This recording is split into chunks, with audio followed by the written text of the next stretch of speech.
महान चक्रवर्ती सम्राट अशोक, राष्ट्रपिता महात्मा ज्योतिबा फुले, राजमान्य राजश्री शाहू महाराज आणि विश्वरत्न बोधिसत्व डॉक्टर बाबासाहेब आंबेडकर यांची 134वी संयुक्त जयंती महोत्सव नुकताच पालघर जिल्हा रिपब्लिकन सेनेतर्फे आयोजित करण्यात आला। यावेळी प्रमुख वक्ते सरसेनानी आनंदराज आंबेडकर साहेब हे उपस्थित होते।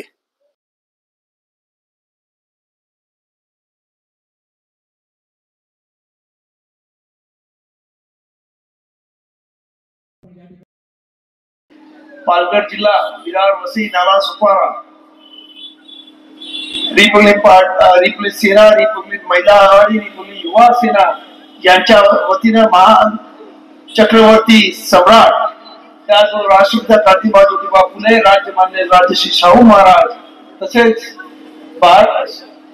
क्रांतिबा ज्योतिबा फुले आणि या देशाचे खऱ्या अर्थानं भाग्यविधाते बोधिसत्व डॉक्टर बाबासाहेब आंबेडकर यांची संयुक्त जयंती या इथे साजरी होत आहे। आणि या सर्वांच्या जयंतीनिमित्त आपल्याला मी हार्दिक शुभेच्छा देत आहे।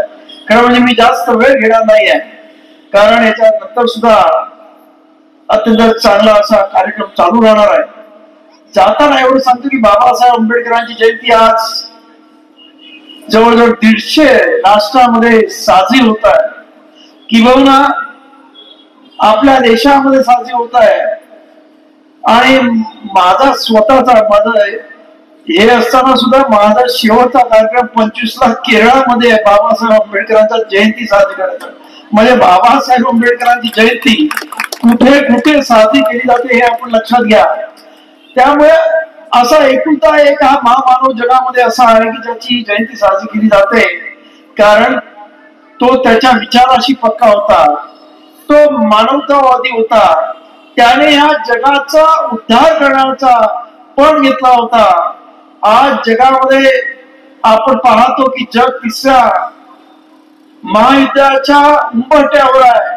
कळत न कळत कधी हा भडका होऊ शकतो, आणि झालं तर त्याचं परिवर्तन न्यूक्लिअर वॉर मध्ये होऊ शकतं।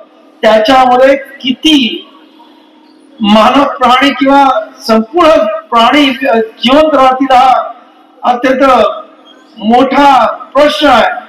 आणि म्हणूनच जग असं म्हणतंय की आता युद्ध नको, आता फक्त आम्हाला बुद्ध हवा।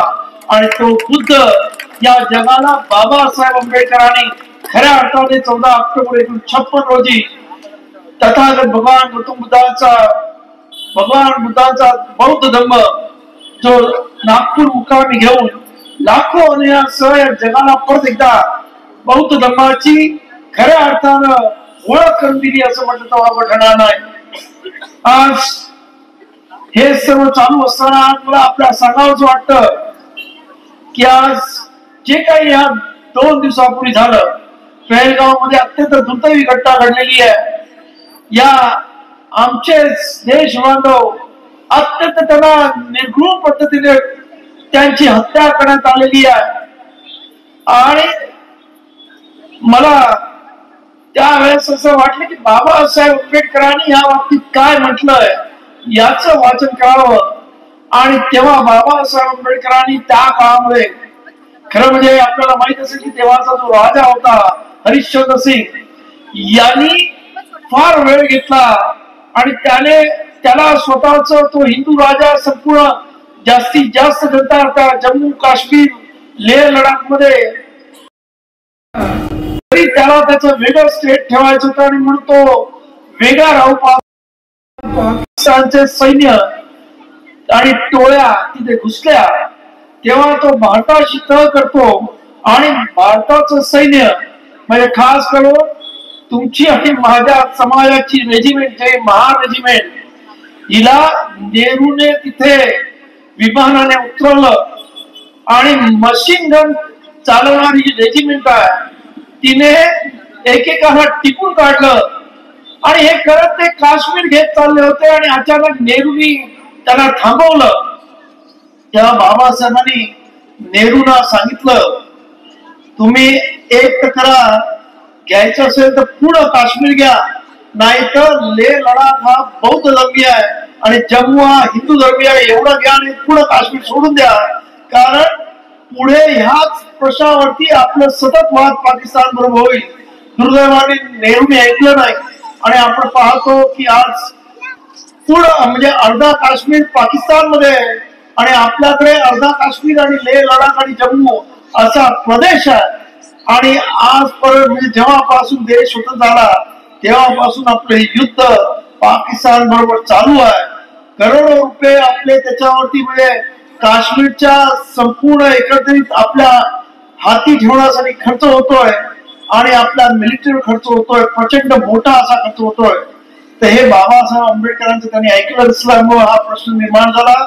तसंच दुसरा प्रश्न बाबासाहेब न ऐकल्यामुळे त्या काळातल्या काँग्रेस गव्हर्नमेंटने म्हणजे बाबासाहेब त्या काळात सांगितलं नेहरू आणि जे चायनाचे माओ होते त्या काळचे त्यांचं आणि नेहरूचं फार चांगलं होतं. आणि हिंदी चिन्नी भाई भाई अशी 1950 ला अख्ख्या देशामध्ये आपल्या घोषणा चालू होत्या. आणि त्याच काळामध्ये चीन हा तिबेट मध्ये घुसत होता आणि पंचशिलेच्या तत्वावर आमची दोस्ती आहे असं पंडित जवाहरलाल नेहरू सांगत होते. तेव्हा बाबासाहेबांनी सांगितलं उद्या जाऊन मी बौद्ध धर्म घेणार आहे आणि बौद्ध धर्मामध्ये पंचशिलेचं तत्व आहे. परंतु या पंचशिलेच्या म्हणजे धार्मिक तत्वावरती कुठच्याही दोन्ही देशाच्या दोस्ती होऊ शकत नाही. आज हा तिबेट गिळंकृत करेल त्यानंतर त्याची आणि आपली बॉर्डर बाजूबाजूला म्हणजे लागून राहील. दोन्ही देश महान आहेत, मोठे आहेत आणि याच्यामध्ये बफर स्टेट असायला पाहिजे. ज्या पद्धतीने नेपाळ आहे, भूतान आहे, सिक्कीम आहे तसा तिबेट सुद्धा मध्ये राहायला पाहिजे. म्हणजे आपल्या दोघांच्या बॉर्डर लागणार नाही जेणेकरून आपल्या दोन्ही ह्या मोठ्या चायना आणि इंडियाचं कधी वॉर होणार नाही. नेहरूने ते सुद्धा ऐकलं नाही आणि आपण पाहतो की 1962 साली चायनाने आपल्यावरती सुद्धा युद्ध पुकारलं आणि आपला जवळजवळ 35,000 किलोमीटरचं भूक्षेत्र कारण आपण कसल्याही प्रकारची तयारी नसल्यामुळे अत्यंत अपमानित पद्धतीने आपण पराजय चालवतो युद्धामध्ये. आपली 35,000 स्क्वेअर किलोमीटरची भूमी चायनाने ताब्यात घेतली ती आज सुद्धा चायनाकडे आहे. आता तर चायना असं म्हणतं की अरुणाचल प्रदेश जे आपलं स्टेट आहे ते सुद्धा आमचं आहे. आणि या पद्धतीमुळे बाबासाहेब आंबेडकरांनी त्या काळामध्ये अनेक गोष्टी सांगितल्या. आज सुद्धा या देशामध्ये काही लोक बाबासाहेब आंबेडकरांचं न ऐकण्याचा जणू काय हट्ट करत असल्यासारखं वागतायत. बाबासाहेबांनी हे देशाचं संविधान दिलंय, अत्यंत सुंदर असणारं संविधान आहे. परंतु काही लोकांच्या डोक्यामध्ये किडा ओरडतोय की त्यांना बाबासाहेब आंबेडकरांचं संविधान बदलायचं आहे, त्यांना या देशामध्ये हिंदू राष्ट्र बनवायचं आहे. मला या माईकवरून सांगावं असं वाटतं की आज आपण पाहता की आपल्या बरोबर एक दिवस आधी म्हणजे 14 ऑगस्ट 1947 रोजी पाकिस्तान स्वतंत्र झाला. त्यांचा धर्म एक होता, त्यांची संस्कृती एक होती, त्यांचं संविधान त्यांच्या धर्मावरती आधारित होतं.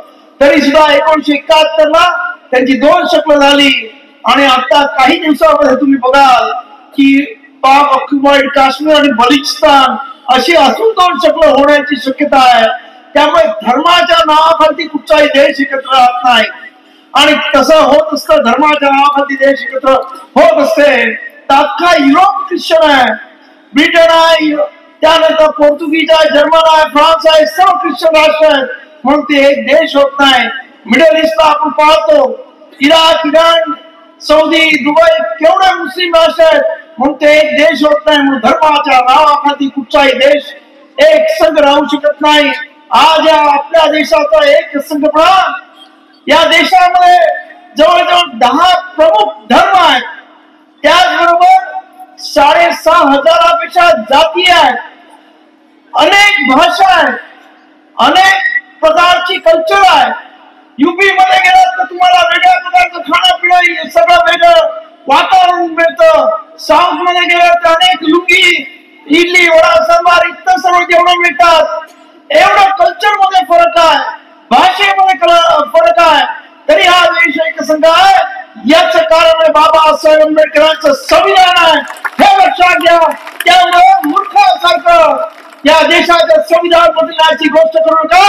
कारण जेव्हा या देशामध्ये अघोषित अशी मनुस्मृती या देशामध्ये होती तेव्हा हा देश या देशाचा इतिहास गुलामगिरीचा आहे. या देशामध्ये पोर्तुगीज आले, अरब आले, मुस्लिम आले, ब्रिटिश आले आणि फक्त 1000 वर्षाचा इतिहास पाहिला तर गुलामगिरीशिवाय काय नाही. आणि म्हणून बाबासाहेब आंबेडकरांच्या या संविधानाला हात लावणारे महामूर्ख त्या देशामध्ये असू शकतात हे आपण लक्षात घेतलं पाहिजे. आणि त्यामुळं आज बाबासाहेब आंबेडकरांची जयंती साजरी करत असताना आपण सर्वांनी या सर्व गोष्टी अत्यंत डोक्यात ठेवून आणि आपल्या बरोबर आपल्या असणाऱ्या बहुजन बांधवांना आपल्या असणाऱ्या मित्रमंडळाला समजून सांगायला पाहिजे की या देशामध्ये जर ह्या पद्धतीचं राष्ट्र निर्माण झालं तर माणसामध्ये एक प्रकारचा विभक्तपणा आहे आणि खऱ्या अर्थानं अत्यंत दुर्दैवी असं या देशाचं विघटन झाल्याशिवाय राहणार नाही. आणि खऱ्या अर्थानं हा देश जर महासत्ता करायचा असेल तर बाबासाहेब आंबेडकरांच्या संविधानाशिवाय या देशाला पर्याय नाही. कोणी किती मोठा आला तरी या संविधान हात लावू शकत नाही. जगामध्ये या संविधानाचा आपल्याला माहित असेल जेव्हा मंडेला आफ्रिकेच्या तुरुंगातून बाहेर आले आणि जेव्हा या देशामध्ये आले आणि जेव्हा ते परत आपल्या आफ्रिकेमध्ये जायला निघाले तिकडचे ते अध्यक्ष झाले तेव्हा पत्रकारांनी विचारलं तुम्ही या देशातून काय घेऊन जाताय. तेव्हा त्या माणसाला सांगितलं मी ह्या देशातून एकच घेऊन जातोय ते म्हणजे बाबासाहेब आंबेडकरांचं संविधान घेऊन जातोय. एवढं या संविधानाला जगामध्ये सन्मान असताना काही मूर्ख लोक काही मनुवादी किडे या बाबासाहेब आंबेडकरांच्या संविधानाला नख लावण्याची गोष्ट करतात. आपण सर्वजण सजग होऊया आणि या देशामध्ये जे बाबासाहेब आंबेडकरांनी समता न्याय बंधुत्व याच्यावर आधारलेलं जे काही हे राष्ट्र दिलेलं आहे ते आपल्यासाठी निर्माण केलेलं आहे ते जतन करण्याचा प्रयत्न करूया. हीच खऱ्या अर्थानं बाबासाहेबांना आदरांजली त्यांच्या जयंती निमित्त आपण हा सर्व पण करूया एवढंच मी आपल्याला सांगतो. आणि अनेक गोष्टी बोलण्यासारख्या आपण बोलत नाही कारण सर्वांना कार्यक्रम सुद्धा ऐकायचा आहे. एवढं जरी तुम्ही डोक्यात ठेवलं तरी भरपूर झालं.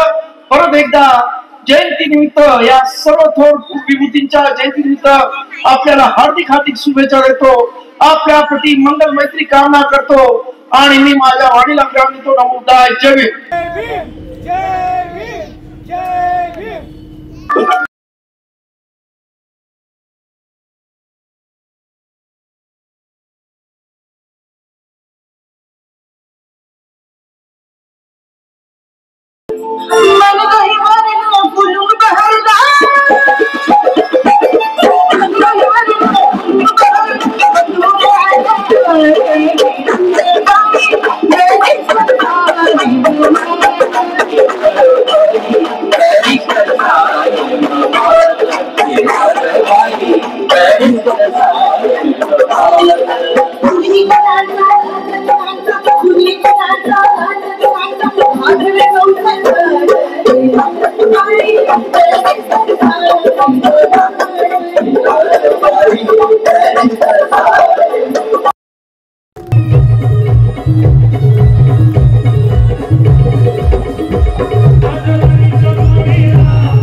Love you.